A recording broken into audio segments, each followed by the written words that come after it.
I don't know. He said no comment. maybe He I'm said no like, comment. maybe He said I'm my car got declined, Gage. He said my car got declined. maybe I'm tripping, but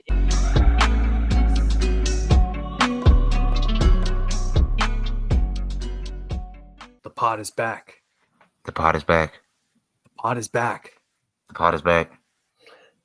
It's the Are We Recording podcast. It's the young Rottweiler, Ethan Hamilton. And I'm 007 Gage Sutton. And today we are joined by our very good friend, Mr. Jarris. I'm starting a round of applause early. Man. let's Get Hey, it. Jarris, it's been a minute since we had you on the pod, man. How you been? Good. I have work in the morning. We do record these kind of late, so apologize for that. I'm happy to be on here. I ain't spoken in a minute, so I think this would be fun. It's time for you to spread some agendas. Let's spread some agendas. Yes. Yeah, Please. we got a lot to talk about. And if you're not familiar with Jarris, make sure that you guys go follow him on all of his socials. We'll be linking them in the YouTube description. And if you don't know, Jarris is a big music head.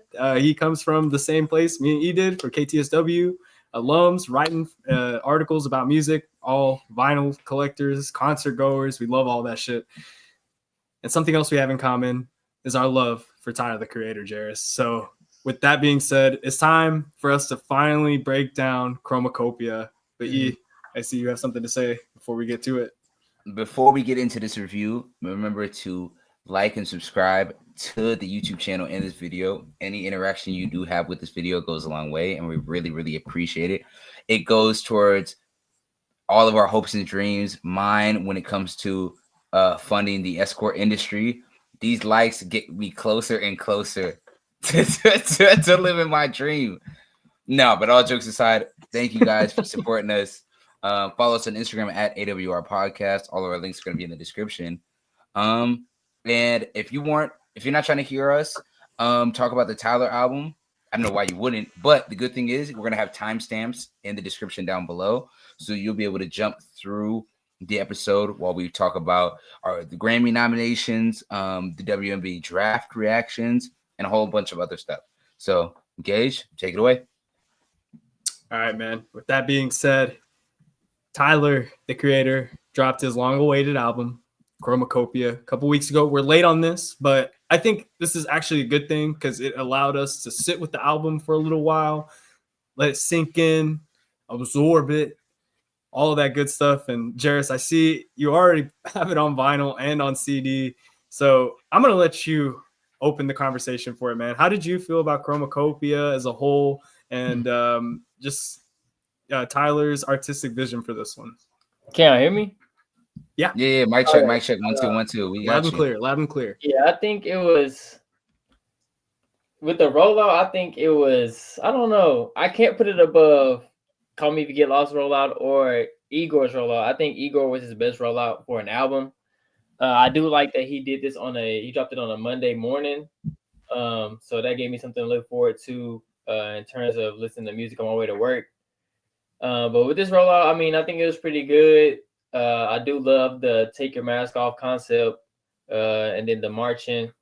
But yeah, like with this rollout, I think recent years is third best, but I do think that it was a great rollout for what Ty Creator can do as a creative.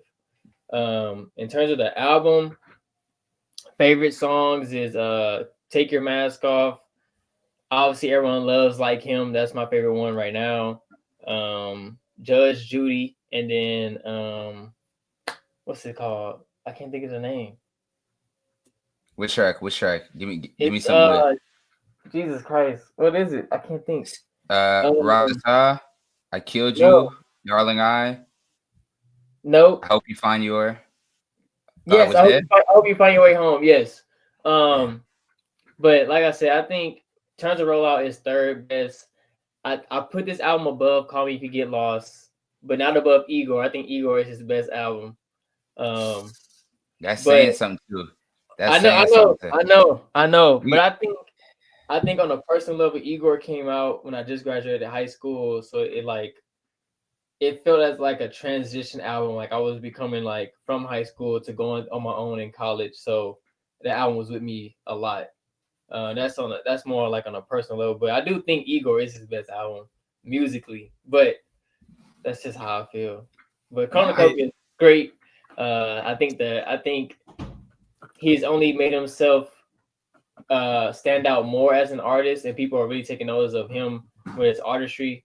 I do think that he deserves to take another 3-year break if he wants to, and not drop music for a minute. Take a 4-year break.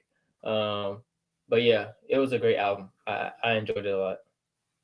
Hey, I'm in the same boat as you, man. I really enjoyed the album, and I'm really interested to hear what you think and where you have it ranked within his discography. But real quick, I think this album kind of just solidified for me that Tyler has established himself in the same realm as like a legend, is a Kanye West, as a Kendrick, as a lot of these guys that we talk about with like great discographies, because you can have a differing opinion on which Tyler album is your favorite, and there really won't be that much debate because they're all really fucking good.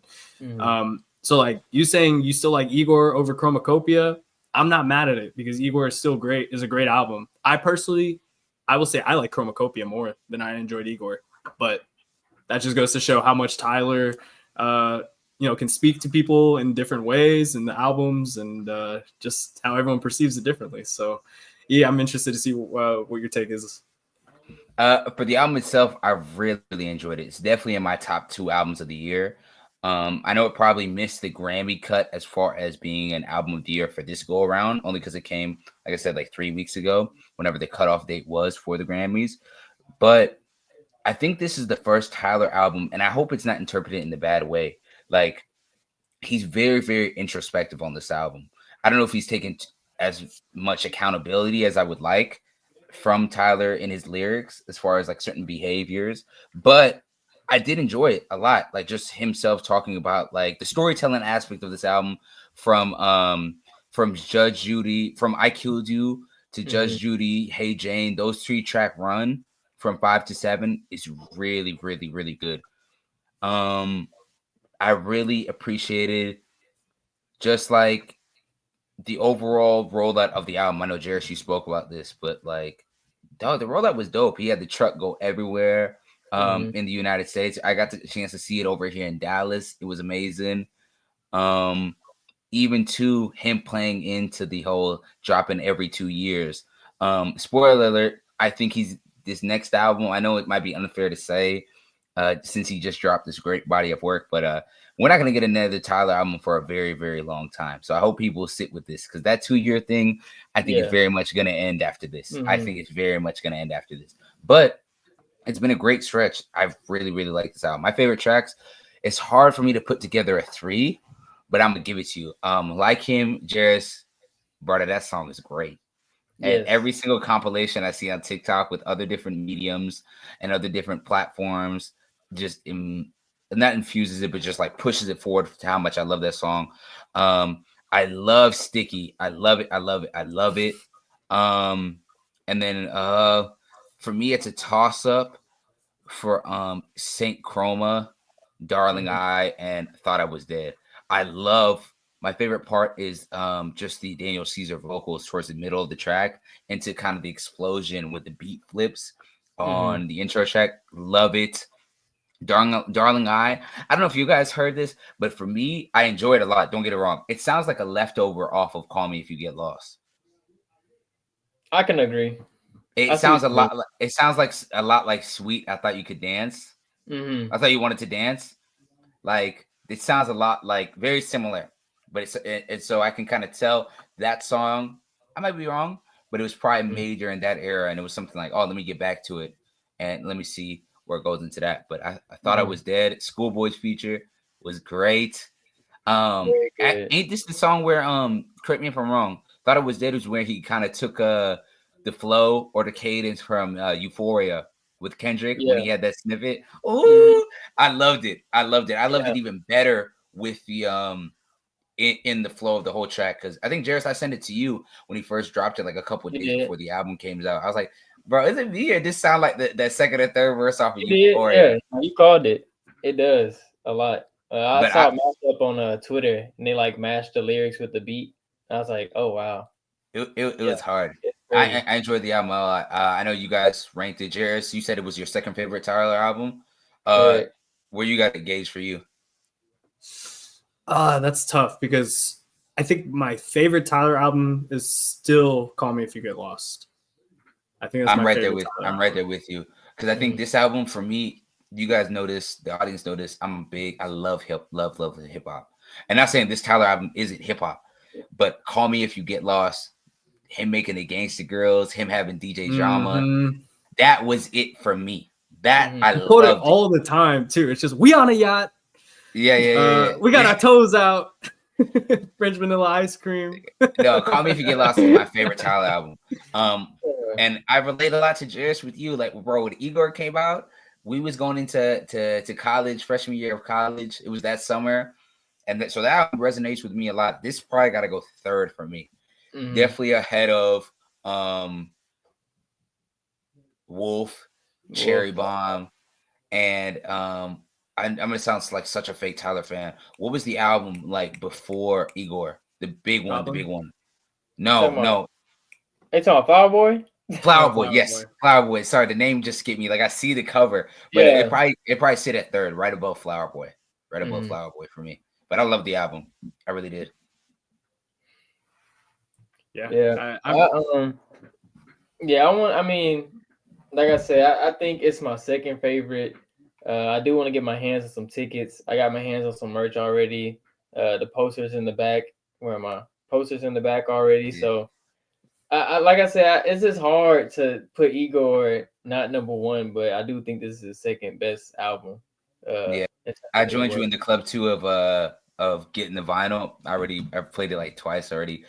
One thing I don't get a lot of vinyls twice, right? Because even though I collect vinyls, it got to be a certain variant that I like. When he drops that one with the original cover, the one on that poster. Oh, I know what you mean. Yeah. No, I'm gonna get that one too. That one's gonna get copped. The same thing with "Call Me If You Get Lost." I got the one with the passport, and I got the estate sale.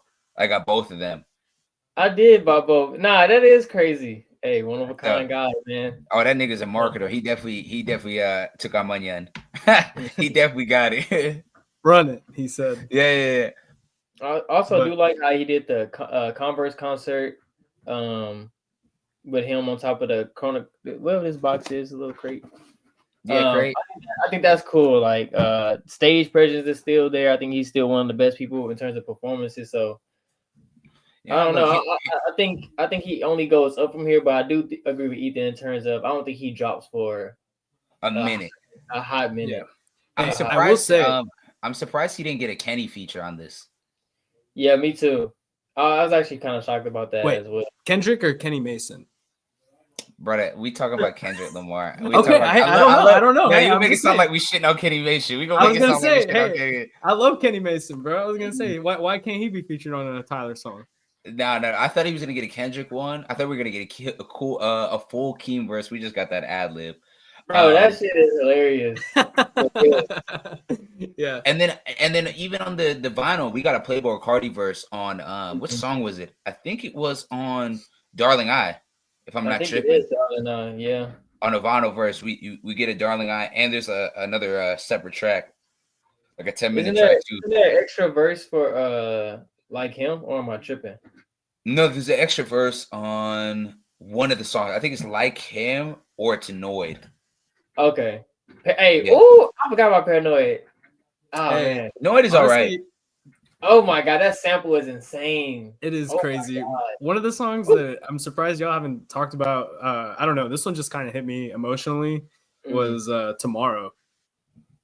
You know what? I don't really bump Tomorrow like I thought I would. Now, when it came out on TikTok and they had the snippet, I was like, yeah. But when I finally listened, I was like, the second half kind of drags for me. But I do like that song, like the intro of that song a lot.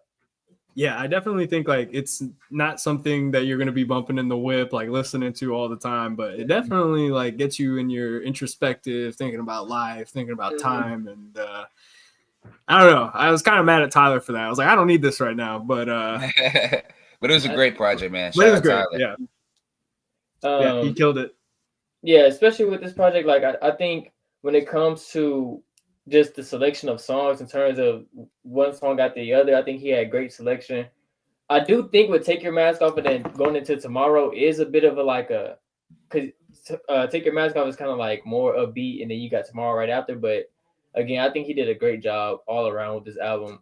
Song selection, rollout, stage presence with the concerts I've seen, and then he dropped it right before what's it called? Can't Flog Can't No. Flog So No. it's Yeah, Flog, no. like he The really did his performance. thing. Like he Yeah. knew what he was doing. And I think it's a great rollout. It's like, bro, I knew I was gonna do this big Camp Flog Nog again. 10th year doing it, and then I'm gonna drop my album a month or a few weeks before I do my Camp Flog Nog. So I think he did a great job. I appreciate the timing of it too, because if you think about it throughout the year, right now we're getting towards the end of the year, which we are going to do an end of the year special. Maybe get some of the guys who know we might get Jarris back on the pod for that end of the year special.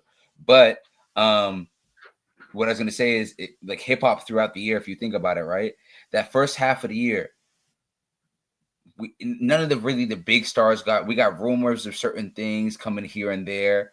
Then spring and summer was the first like big sign. We had the Kendrick, Drake, and Cole beef. We had Future and Metro transitioning us into that, and this kind of final and throughout the whole summer too. Kendrick and Drake still going at it with Future and everything. That whole summer, those big dogs taking a large chunk of the year, and what Tyler's been able to do so far in this like third into fourth quarter with just Chromacopia in general was really dope. He was kind of able to section off his month and a half, 2 months where it was Tyler is what we cared about. You know what I'm saying? Especially because we know come February, come January, when that 5'5" Gemini step out for that Super Bowl thing, it's gonna start looking rough for all these other guys. Let's keep it a stack. So I think the timing of it was really important too. Because call me if you get lost. If I was what's it called? Let me search up real quick before I do Cox sources. But I'm pretty sure Call Me If You Get Lost and Igor came out towards the beginning of the summer. I think Come Get Lost was June. I know for sure Igor was May 19th. Yep. I think Igor is May 19th. May 17th. You called it too. May 17th. Yeah. And then Tyler and then Call Me If You Get Lost was June 25th. Surprisingly, those are like my two brothers' birthdays. Coincidentally, Ian's is on the 23rd. Gage is on the 17th. Yeah, Gage I'm on the 17th too. And Nico on 17th. Yeah. I was gonna say Dylan has gone as far as to say that Igor is his favorite Tyler album. So he said May 17th is a really important day for me. It's because Tyler dropped Igor, and I guess it's Gage's birthday too. Like that's how much an impact this Tyler man has on all of us. So is there anything else that we need to say about Tyler, the creator's Chromakopia, before we move on to our next topic? No, man. Just shout out to Tyler for the rollout, man. I can appreciate like a good and consistent professional rollout. I feel like the older that we get, when we start noticing a little bit peeking between the little curtains of rappers and musicians in general and see how they roll out albums, I kind of get tired of the Kanye West experience and everybody adjacent to it, a la Playboy Cardi and so on and so forth. That like to confirm what I said earlier, like that first quarter was that whole Vultures and Gunna wave early in the year. So yeah, no, Tyler picked the perfect moment to do it. He picked his spot, executed great, and I'm definitely me as a person that wants to do and is doing like marketing and kind of creative work. I really admire the work he continues to do. Yeah, I agree. Again, this year for music has been, especially for rap, has been kind of like hit or miss. We had Schoolboy Q drop, Destroy Lonely dropped. That was ass. Young Nudy just came out with Slide Mirror 2. I heard it was underwhelming. I didn't even listen to it yet, but I do think like Ethan said, Tyler Creator chose a spot, and he chose really the perfect time to drop because he has his time to shine. Later that week, I think Westside Gunn had dropped. Freddie Gibbs had dropped also. You said hip hop was hit or miss. I do think the year has been way better than the beginning of the year for sure. But I think if we look at the year as a total too, like I said, we're gonna get to it in our end of the year wrap up, and we're gonna mention it too when we talk about the Grammys later. But Tyler picked a good spot. He chose a great spot, especially to like you were saying, like in terms of the month he chose to drop in. I think he chose his time to shine, and he did it his way, and it was great. Like y'all been saying, great album, great rollout. Again, I don't think he drops for a very long time, maybe 3-4 years. I think he extended to 3, probably 4, maybe. But I think he did what he needed to do. Like I expected a lot, and I think I got more than what I expected, even with Tyler Creator. So great album, 10 out of 10. Yeah, he's definitely the front runner for me for like album of the year, or near in that conversation. But I don't know. I think hip hop has kind of had a really good year, just in terms of like all of the drops we've gotten. It's been quality too. Like we didn't even talk about biggest rap beef of all time. Literally. Sandwich in the middle. Like we've hit, like I said, we talk about, I guess because the age we are, we talk about 2016, right? I think in a couple of years we're gonna have that same conversation about 2024. Like it's been a great year. Like underrated albums that we didn't even mention, I don't think, on this podcast at all. Big Sean released this year, which I think a lot of people kind of skipped out on that album. He's got some really good stuff on there. Feature with Gunna is really nice. Big X The Plug too. He's not getting enough love. That album is crazy. I don't want to put you two J.Cole defenders and backpedaling already because like I know J.Cole's album is up there too, bro. Brother, I'm not hearing about Might Delete Later. I don't want to hear nothing about that. But what I do want to talk about is the Grammy nominations, right? Since we're already talking about albums towards the end of the year, I feel like we should start looking towards some of the topics that top of the genres that we care about. Because let's be honest, like I like Sabrina Carpenter's album just as much as anybody. It's really good. But we ain't here to talk about no pop album of the year. Come on, let's talk. This is real rap. This is real rap. So I want to talk about the rap albums of the year and R&B albums of the year. I feel like first we should start out with best rap albums of the year. And the 5 nominations are Might Delete Later, J.Cole, The Auditorium, Volume 1, Alligator Bites Never Heal, shout out Doechii, The Death of Slim Shady, Eminem, and We Don't Trust You, Future and Metro Boomin. Now, those are the 5 albums that were nominated for Best Rap Album. First up, I want to get y'all's reaction to who do you think will win? Because I feel like we all might have similar answers to this. Then, what I'm going to ask you is, who would you have taken out of this list? Because I don't think any of us are going to have the same list for this. I would take out. I'm taking out Eminem. I'm putting Schoolboy Q. Yep. Blue Lips. Yep. I'm not stopping you right there. I think he had, for Schoolboy Q, especially for his standards, I think he had a great rollout. I think this is his best album since Blank Face in 2016. Dang, that year of rap really was. Oh wow! But it was great. I think this is his best album since Blank Face. I think he deserves to be up here. I don't know about Common. I didn't even listen. I can't even speak on it. I didn't listen to it, but maybe that can stay. But I don't think J.Cole for some reason deserves to really be up here. I think for this year especially, I know I'm a J.Cole defender. I know. I just think for this year especially, like J.Cole has been, I don't know what to describe as 2024. I think it's been a lot of introspective, second guessing. He's kind of weird when he drops. It wasn't really a big rollout for Might Delete Later. But I mean, I am a J. Cole fan at the end of the day, so it's like I'm not gonna bash him too much, but I do think 2024 hasn't been his year. Yeah. So I don't think he deserves to be up here for some reason. I don't know what I would replace it with. If I could put Tyler Creator, Chromakopia up here, I would to sub it out, but we can't. But I just don't think J. Cole deserved to be best rap album conversation this year, and that's just coming from a biased J. Cole fan. So, Jarris, I actually feel the exact same way as you, dude. I love J. Cole. I will defend him to the end of the earth, but I won't go as far as to say, like, I don't know. I definitely don't think that he should win at all. Since he's in the category, like, I guess at the time there weren't really a lot of other albums that you could consider. Right. and I don't want to shit on Common's album either because that's the one I really haven't listened to. But I wouldn't be mad to see Doechii win either. Correct. No, Doechii's mixtape was hard. It really was. You could tell TDE has had a great year between Doechii, Q, and Soul with Soul Burger and Kendrick. They had a great year. Sir dropped this year, right? That was I will say Sir album was lackluster in terms of. That's I'm sorry. We gonna get to hold on. Let's get to R&B when we get to R&B. I will sub out Common for Vince Staples. I think Vince Staples.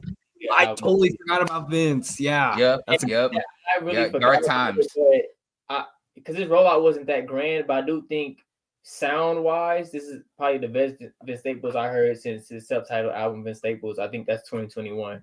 So, I would put Vince Staples instead of Common, but I didn't even listen to Common's album, so I can't really be too harsh on it.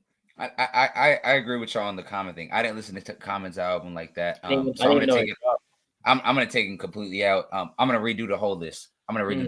I think, like I said, I'm gonna take Common out. I'm gonna take M out, even though I do think The Death of Slim Shady is one of the better Eminem albums. I'm not even an Eminem fan like that. It did get one or two bumps for me. In recent years, it is a solid listen to. It is a long listen, but it's a solid listen to. I'm gonna actually disagree with y'all about Jermaine. I like Might Delete Later, and I feel like I'm not mad at it being an album of the year to conversation. And no way, hell, I think it should win. I think We Don't Trust You, Future Metro Boomin. Even if you want, I'm down to count that and the double disc. We Still Don't Trust You as the album of the year. I want to give love to Blue Lips and Schoolboy Q. Should have been nominated. Dark Times, Ben Staples should have been nominated. And one album that I think that I told people he got robbed last year, but not even getting a nomination, and especially this year, got it mugged, robbed, broad daylight. One of One by Gunna deserved to be nominated. It deserved to be nominated. I agree. When we go show Gunna the respect, when we go show Gunna the respect he deserves. I think in the grand scheme of things, the hold he has on his fan base, like he has really like a cult following, and the music is quality. I do think he deserved to be up here, 1000%. Bro, Gunna has ever since, bro, he's been on a fucking mission. He's been on a fucking mission since the stuff happened with him and Young Thug. Bro, like he definitely deserved the nomination, especially mainstream rap goes. And as far as like not mainstream, I feel like Almighty J 2, Almighty So 2 by Chief Keef is definitely going to be in my underrated album of the year. Chief Keef was never going to get a nomination, but I feel like that album, same thing with Dirty Nachos. Chief Keef had 2 cold albums this year, but those 3 albums, take out Auditorium, take out Death of Slim Shady, and maybe even take out, I don't want to take out Doechii. I'm gonna take out Cole. You're right. I'm not mad Cole's been in it, but those 3 albums. I think low-key Mustard's album should be up here. But he's just, you like Mustard's album like that? It's kind of weird. I don't know. That don't seem like your bag though. That's what I'm asking. I'm surprised. That's what I'm surprised. I think I'm trying to push an agenda I don't want to push. I think this album was enjoyable. I don't think it has enough replay value for me to put it. You're right. I'm tripping. That's on me. I like Mustard album too. That's why I wasn't even trying to critique you too much. Yeah, no, I like it, but you're right. I'm trying to step. You know who dropped this year that I forgot about? 21 Savage. America Dream. That was a solid album. He's at the very beginning of the year too, so I think a lot of people forgot about it. I forgot about it, but I'll tell you what, it's not my favorite 21 album. I think it's a solid project. It's solid. Yeah, I got a couple of joints on there. Okay, now it's time to get on my rant about R&B, best R&B album.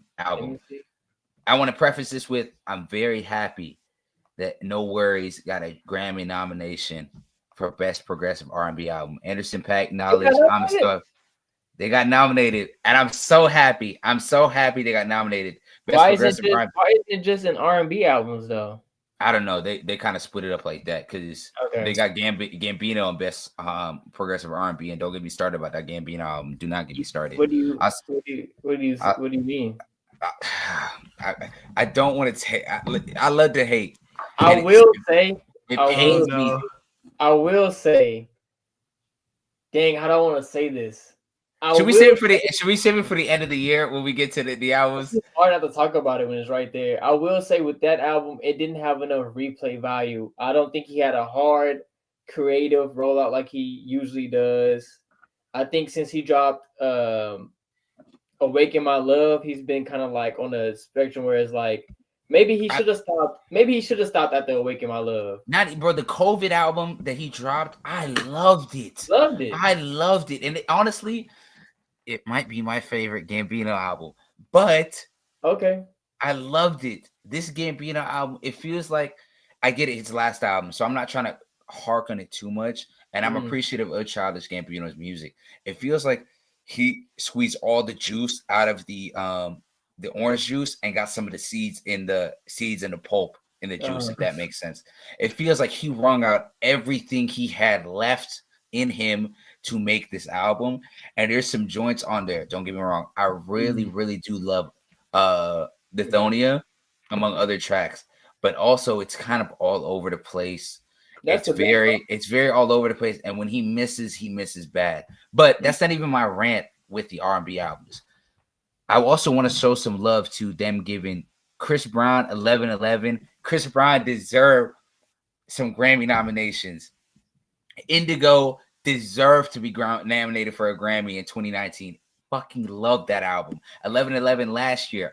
Fucking deserved it. I'm a Chris Brown defender on this app. I feel like Chris Brown, Chris Brown music is so good and it doesn't get the respect it deserves.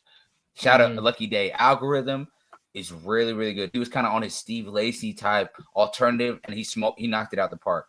But the albums, I feel like absolutely got robbed in nomination. I get it. OVO had a tough year. Tough year. P4 by Party Next Door. Brother, what are we doing? That might be the R&B album of the year. That still goes. And I'm not the biggest Gage. One of my earliest articles, Easter egg for y'all. I did a Party Next Door album review with KTSW like in 2021. With his last album before this. It's the one where he sounded like Party Mobile, where he sounded like Young Thug the entire album. And I wasn't the biggest fan. I like Party Mobile, actually. See? But P4, that's classic Party. Late Night, boy, should have been nominated. The cover is outrageous for it to be nominated. But shout out to Leon Thomas, Mutt. Oh my gosh, is it great? I think the reason why they missed out on the Grammy nomination with that one too is because they just missed the deadline. Yeah, isn't it about deadline? Yeah. So I think, and his only came out like 3 weeks ago too. Same thing with Tyler's. Mutt missed out. I want to get a shout out to Bryson Tiller's self-titled album came out in the summer. Really good. You wasn't rocking with it, Jarris? I like the Bryce out. I have opinions about that album, and I think it was very lackluster for a Bryson Tiller return. But I liked it. I feel like Bryson that summer vibe, it knocked it out the park. I don't know, E. I don't know. You think I'm missing that one? I do think in the year of underwhelming albums, Tommy Richmond had the most underwhelming album. I think Bryson Tiller had an underwhelming album. But that's just me. I don't know. Maybe I need to re-listen, but when I heard it, I was like, man, this is... Summertime, that album was bumping. That what Jason be saying, that got bumps in the rake. I have to re-listen then, but it did not hit. Oh, and then another album, I think an artist that should have been nominated for Best New Artist. I hope I'm pronouncing her name right because I've been bumping Bird's Eye by Raven Lenae. Has been amazing. Amazing. I think Orion's son, that little I don't want to be disrespectful. The alt lady, the alt black girl, Orion's son is really good. I think she was at Camp Flog. No, I think she did like a day set. What's the album called? The album called Orion? Am I tripping? No, I'm asking because you know how much I love R&B. I'll tap in with that. It's not. Her name's Orion's son. Yeah, Orion dropped September 20th. Yeah, She's really good. I think me and Jason heard her at the mall, and I was like, "Who is this?" And I downloaded her music. Now she's nice. But those are my list for the Raven. I don't know how to say her last name, but the Raven album really good. Bird's Eye. One Wish. That's gonna be my song of the year. When we get, like I said, come end of December when we make our albums of the year. A lot of these albums that we mentioned, like I said, we got some other joints too. We didn't even talk about like that, but they're definitely gonna be nominated. Sorry, I just had to rant. But same thing with Sir's album. Oh my, it's great. It's really great. I'm surprised you feel that way about the Sir album. Like, I'm going back to tracks on that Sir album too that I was bumping. Like Heavy, Ignorant, the song with him and Ty Dolla, loved Karma, Love No Evil, Poetry in Motion, Satisfaction, Nothing Even Matters. This album got joints for me. I don't know. He said no comment. He said my car got declined, Gage. He said my car got declined. But it just didn't. I don't know. Yeah. I do think for 16 songs, 50 minutes, Only Human is my favorite song. You is pretty good. Ignorance is the best song on the album. But 6 whole days is the best song. Ignorant is second. I'm giving Only Human as a personal favorite. And I think he needs to go back to that. I think he needs to go back to that album. I'll go back. I have no problem with going back. I got it right here. But I'm just saying, like, maybe because I played it at work, and then I went home and played it again. But it just didn't. I'm like, I was like, good album. That's an album that I think is really good. And I'm thinking about too next year. Not even get to the teaser. I'm like I said, we talked about Kendrick album. The time is gonna come for us to glaze that shit. But I need that Summer Walker album. I need it. I need A$AP Rocky to go ahead and drop. Yeah. I think Lil Yachty and James Blake had the most underwhelming duo collab album this whole year. Yeah, honestly, I think I might be listening to it maybe halfway through. I don't think I gave it a full listen. It's really forgettable. I think he tried to go with the same flow he had. What's the last album he dropped? That was his best album. The Alt album. The Alt album. It's up there with me with the, like, in terms of duo albums. I think K Tronada and Amine had the most lackluster summer album I heard. That came out last year. Yeah, I remember that. Let's start here. Comparing it to the duo of James Blake and Lil Yachty beat them, but Amine and K Tronada really made me mad. But that's a whole different rant for a different day. Yeah, I think we talked about it last year. I think I ranted about it last year. It made me mad. To market it as the summer album. Anyway, keep going, Ethan. No, I was just saying that those are my Grammy thoughts about the two groups. I guess we can mention it really quickly. Do you guys feel any type of way by Kendrick getting nominated? I think it was for 6 or 7 Grammys, most of them by And Not Like Us. Nah, I mean, when you have a song like that is played all the time, even still in November, it is what it is. It is. I think it is what it is. I don't see anything wrong with that at all. But maybe I'm just being biased as a Kendrick Lamar. I don't think you're biased. I think one thing that is missing is nuance throughout this whole Kendrick and Drake beef, and a lot of the stuff that's happened afterwards, especially by these OVO Glazers. What they forgetting is one person won and one person lost. Mm-hmm. Right? I translate it to sports, for example. Do we talk about the 49ers, the great season they have last year? Do we talk about the 49ers more than we talk the Chiefs? No, we don't. We talk about the Kansas City Chiefs because you know why? Because they fucking won.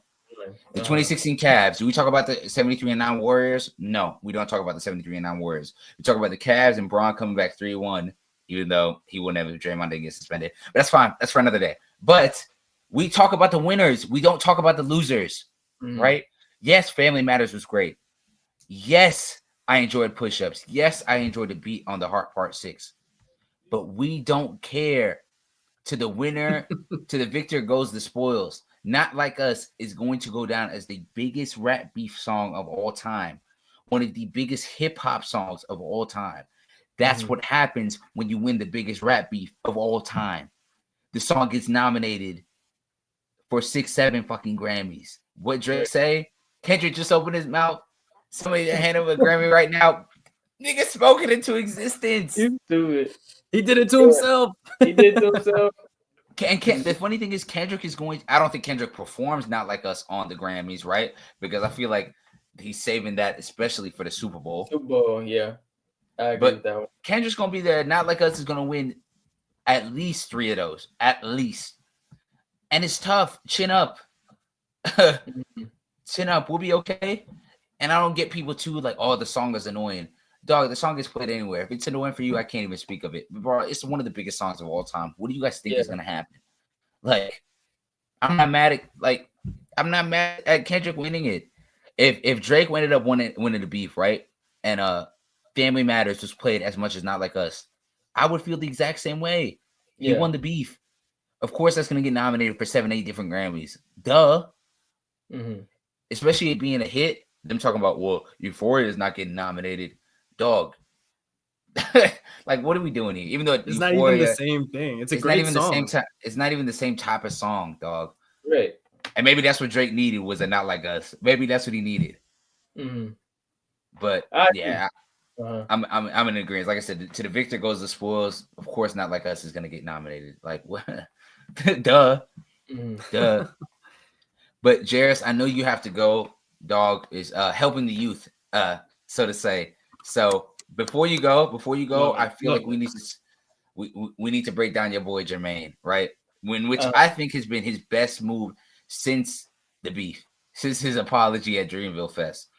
Is J.Cole is dropping an audio series called Inevitable with his longtime manager, Eve from TDE, where they're basically starting from the beginning. Right, they're dropping basically a podcast series on his own platform. It's gonna be 10 episodes from the come up all the way to Forest Hills Drive, where he's narrating. They're going back in the archives, and they're gonna be talking about the journey that is Jermaine Cole, and especially Evie's gonna have his own perspective too, because he was there through pretty much the whole ride. I don't know if you guys got a chance to check up on the first episode. But the first episode, he talks about his come up mixtape and him moving to New York, and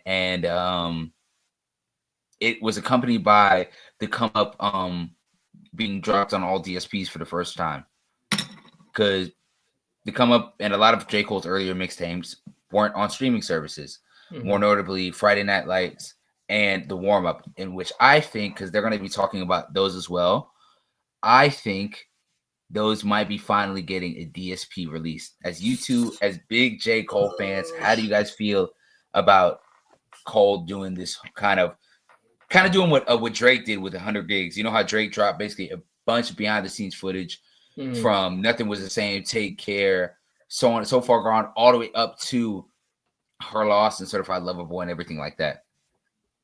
Jarris, I was gonna say, Jarris, can I be real with you, bro? I have a question about J. Cole, about this whole series. Do you really think that he's gonna drop all of these mixtapes on DSPs?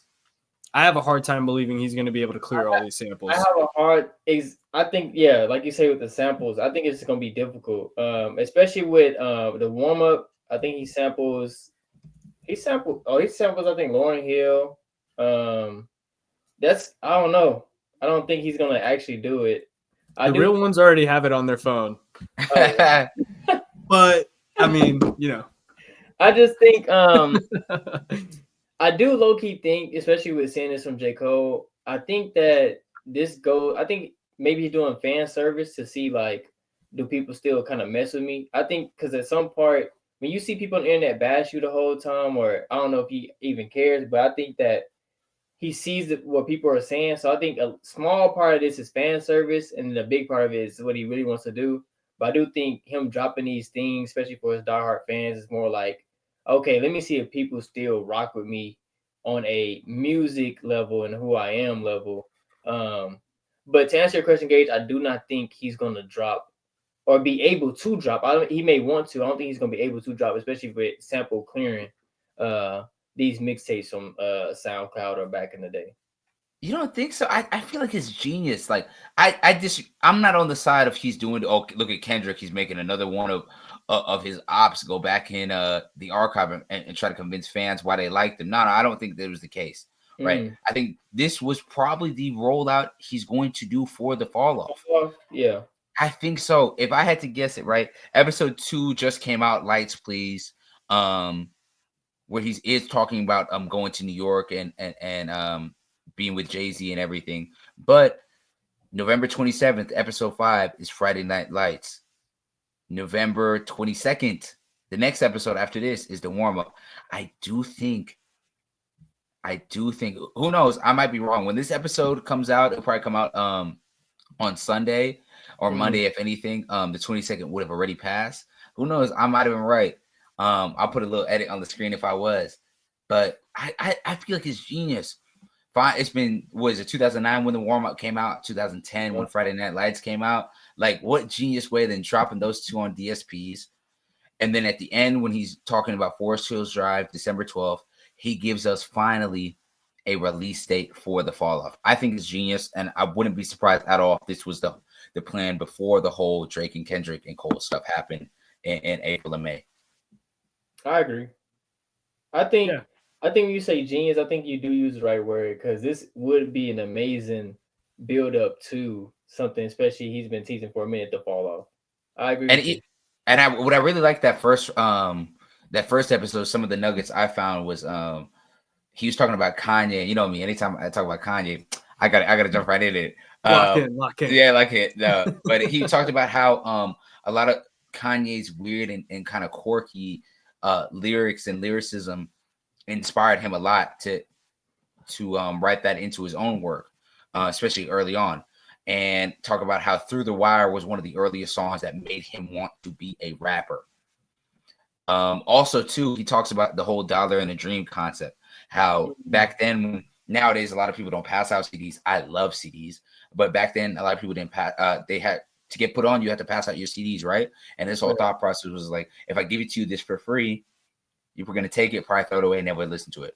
But if I charge you $1, you'll at least be inclined to listen once.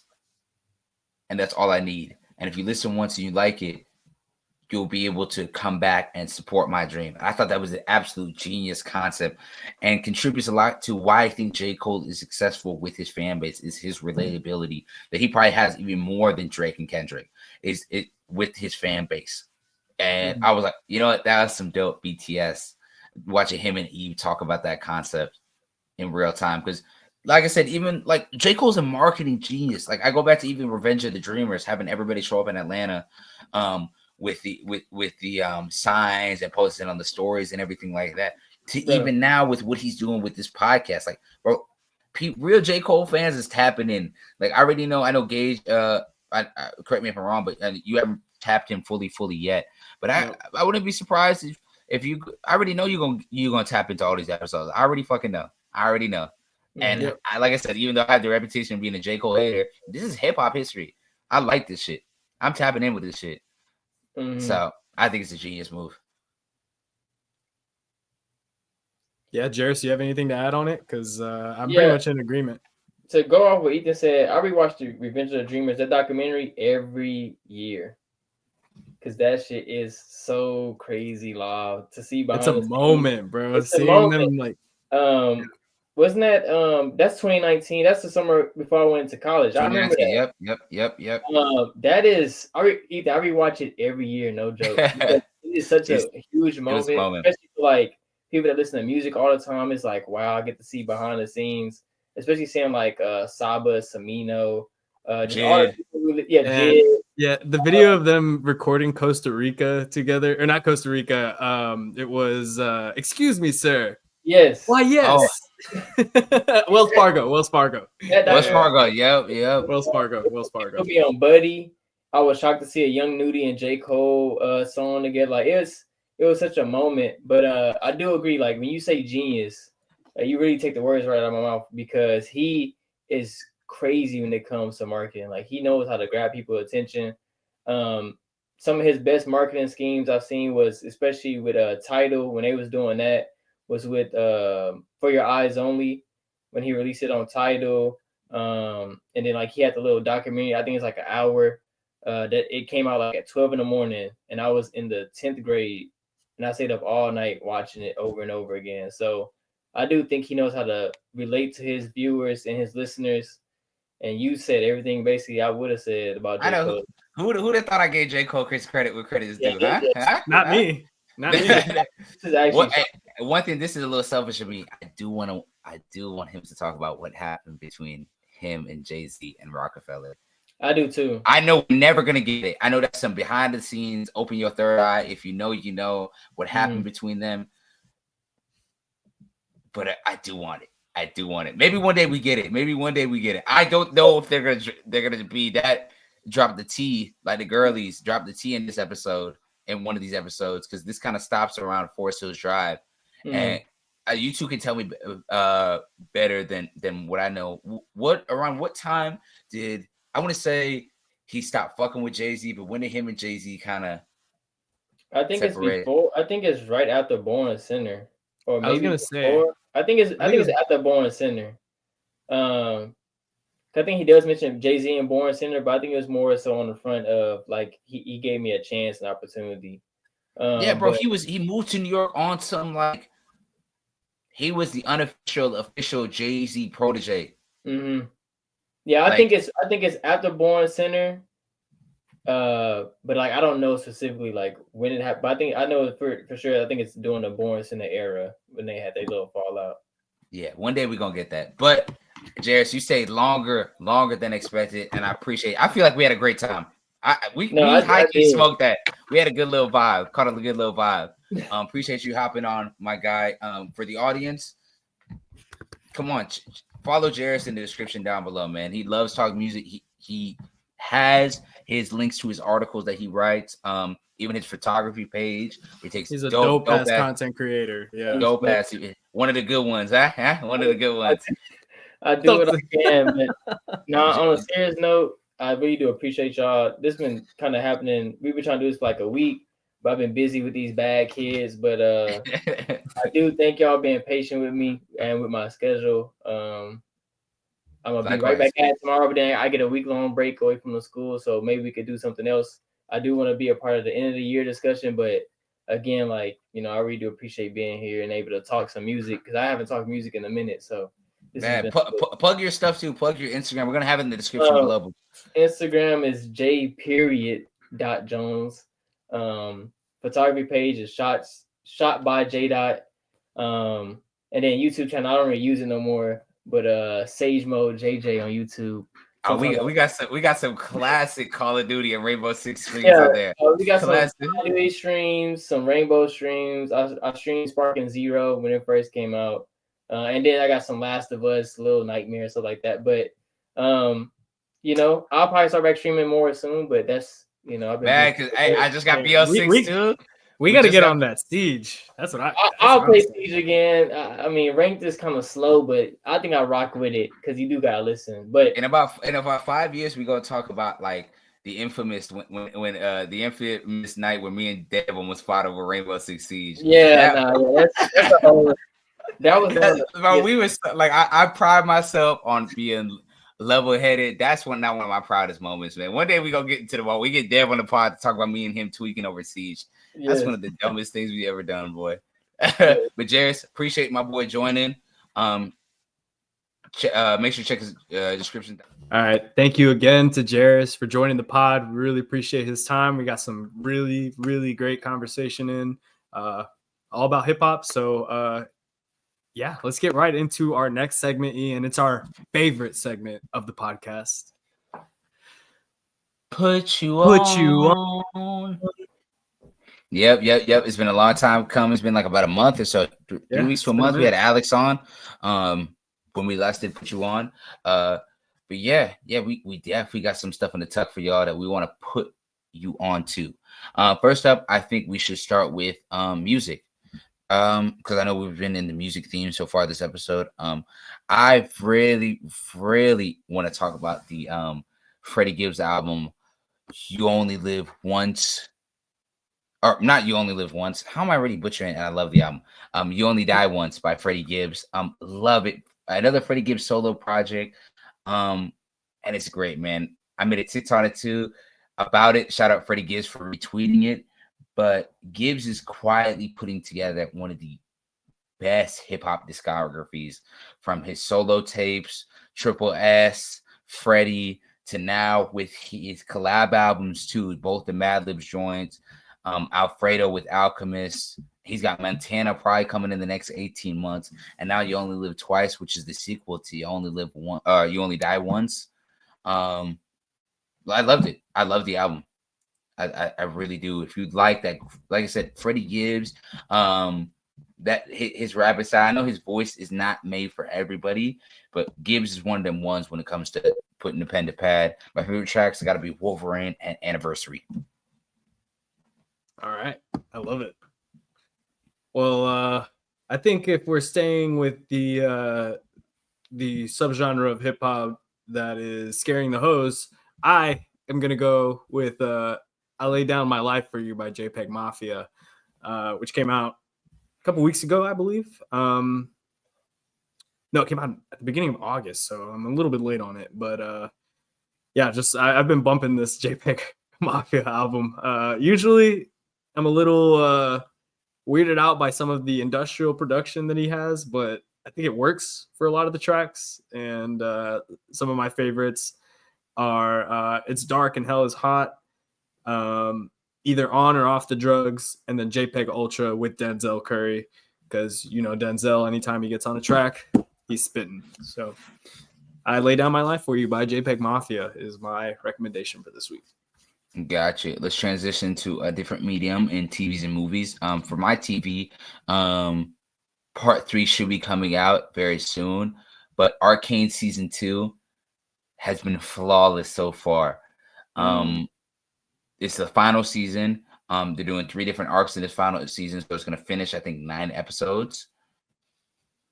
It's been great. It's been really, really great. If you like I said, I don't want to hold it to just animation. It is an animated show, but tons and tons of adult themes throughout it. Parallels are really, really important in this show. I really love this show, man.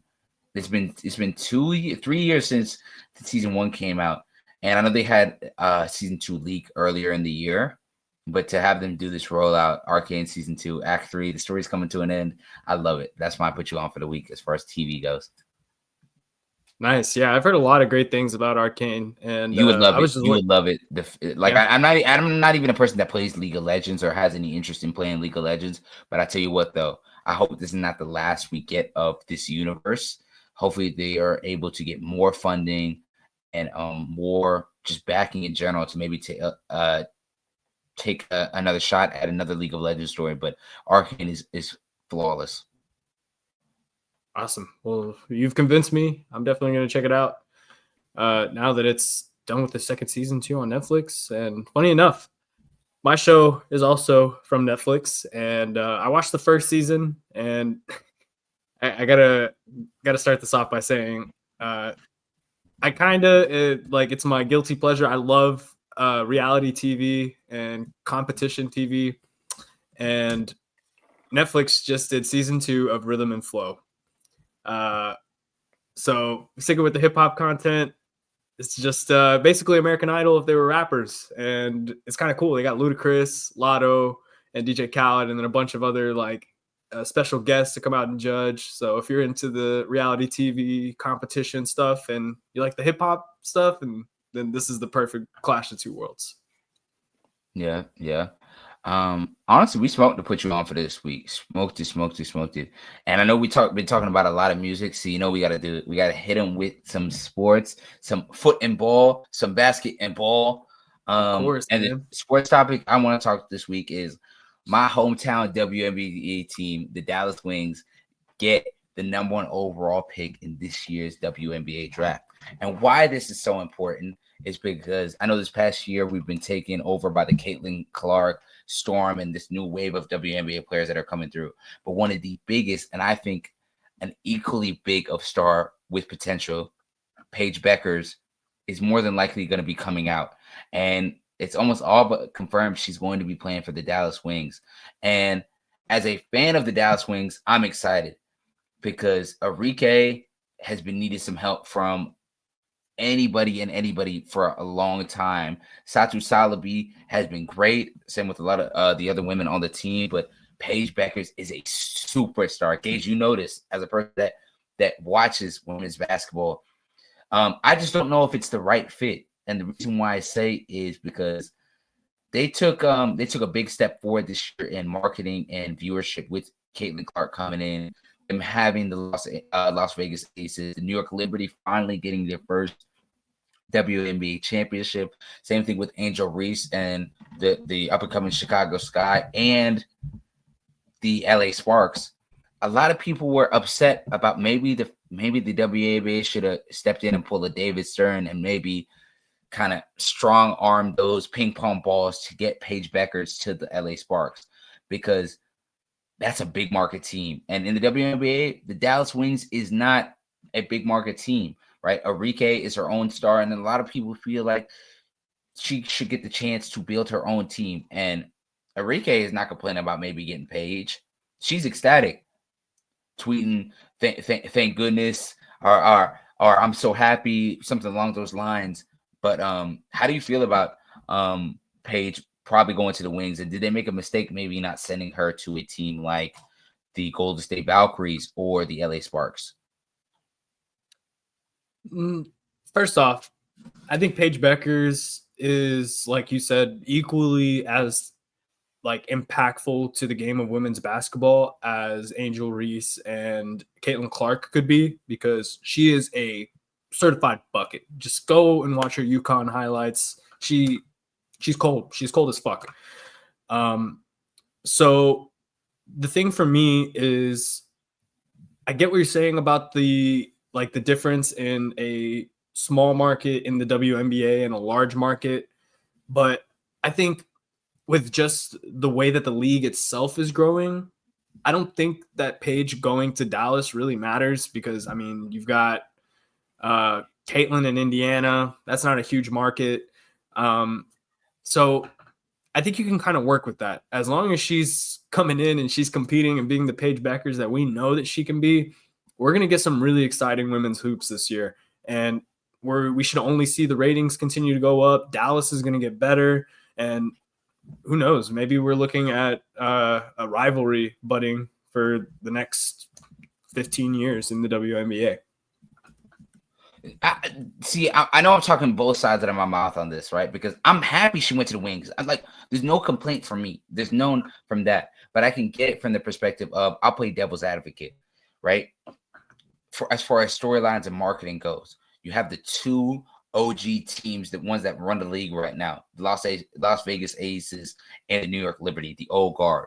You have Caitlin Clark, the first domino as far as rising stars into the WNBA are going. She comes from a Midwest team in Iowa, and she's going to a Midwest team in Indiana. That's what I think the big difference between her and Paige Beckers is. Paige is from a juggernaut team in UConn, the women's basketball team. I get she should be playing for a big market team like the Los Angeles Sparks, especially with Rakia Jackson and Cameron Brink having that young core there. Her fitting into that mold of a shooting guard that does everything. She's a bucket. She's a generational talent in every way that every way that Caitlin Clark is, and that Juju Watkins is coming up.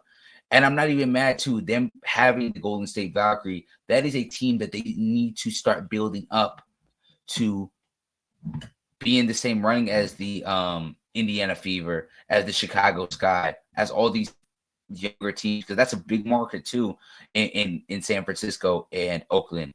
So I can see too her going over there, especially with the Dallas Wings not having the greatest track record with especially with the Dallas Wings not having the greatest track record with young and up and coming players.